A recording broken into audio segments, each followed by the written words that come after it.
Group of industries అధినేత వాసుదేవ్ గారు. రామాలయం ముందు వరుసగా ఆగిన 4 బెంజ్ కార్స్.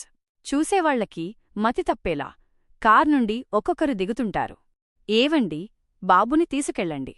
నేను దేవుని ఆభరణాలు పట్టుకుని వస్తాను అంది భూమి. పేరుకి తగ్గట్టే భూదేవంత ఓర్పుగా ఉంటుంది తను. చిన్నగా నవ్వి తమ 5 ఏళ్ల కొడుకు వ్యాస్ను లోపలకు తీసుకెళ్లాడు సమ్మోహిత్. వెనకాలే కుటుంబ సభ్యులు. ఒక్కొక్కరి గురించి తీరిగ్గా తెలుసుకుందాం.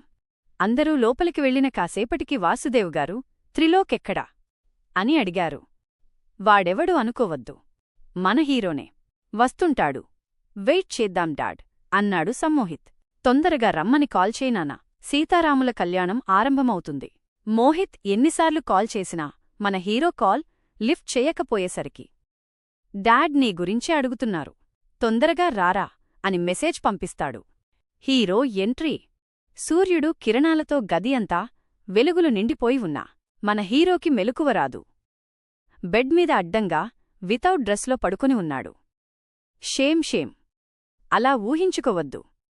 వీపుకి సగం వరకు వైట్ బ్లాంకెట్ ఉంది. మోహిత్ పంపిన మెసేజ్ సౌండ్ కూడా అతని నిద్రకి డిస్టర్బ్ కలగనంత డీప్ స్లీప్లో ఉంటే. ఆఫీస్ వ్యవహారాలే కలగంటున్న అతడికి తన బెస్ట్ ఫ్రెండ్ విస్లాక్స్ కలలోకి ఎంటరయ్యేసరికి విసుగ్గా కళ్ళు తెరిచి టైం చూస్తాడు. ముందు రోజే తల్లి వేదాంతిగారు చెప్పిన మాటలు గుర్తురావడంతో బెడ్ మీద నుండి లేచి బ్లాంకెట్ కప్పుకుంటూనే వాష్రూంలో దూరుతాడు. 15 నిమిషాల తరువాత అతని జిమ్ బాడీ మీద వైట్ షర్ట్ పడితే కిందన వైట్ పంచె పడుతుంది.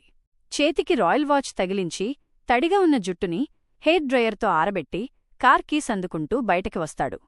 అతని ఫ్రెండ్ కలలోకి రాగానే విసుగు పుట్టడానికి కారణం, గుడికి వెళ్ళొచ్చాక నీ పని చెప్తానురా అని కోపంగా పిడికిలి బిగించి మొబైల్ పట్టుకోలేదన్న విషయం మర్చిపోయి కార్లో రామాలయానికి స్టార్ట్ అవుతాడు అతను. 10 నిమిషాలకి త్రిలోక్ మహావీర్ కార్ గుడి ముందు ఆగింది. కార్ పార్క్ చేసి అతను దిగుతుండగా డిక్కీ ఓపెన్ చేసి ఓ అమ్మాయి కార్ లోపలకు దూరిపోయిందన్న విషయం గమనించుకోడు. మరోవైపు నారాయణగారి ఇంట అయిపోయింది. ఇంటి పరువంత గోదాట్లో కొట్టుకుపోయింది. వయసొచ్చిన దానికి పెళ్లి చేసి పంపమంటే నా మాట ఎవరు వినలేదే. ఇప్పుడు ఇద్దరు వెళ్ళి ఫ్యాన్కు ఊరేసుకుని చావండ్రా అని తిడుతోంది శ్యామలమ్మ. పెళ్ళింట్లో తోరణాలు వాడకముందే కూతురు గడప దాటడం తట్టుకోలేని నారాయణగారికి గుండెపోటు రావడం ఒకటే తక్కువ. తల్లిమాటలు ఆకాశవాణి మాటల్లా వినిపించేసరికి వాలుకుర్చీలో ఉన్న ఆయన లేచి నిలబడుతూ భుజంమీద కండువాని అక్కడే పడేసి గదివైపు అడుగులు వేస్తారు. ఆయన పక్కనే అంతసేపు కూర్చొని గుక్కపెట్టి ఏడుస్తున్న విమలగారు. భర్త లేవడం కూడా గమనించుకోరు. కూతురు లేచిపోయింది, పారిపోయింది. చదువుకోసమని పట్నం వెళ్లి చెడిపోయింది. ఇదేనా నీ పెంపకం నారాయణయ్య అని అందరూ సూటిపోటి మాటలతో చంపేస్తుంటే తలుపు గడియపెట్టి మంచం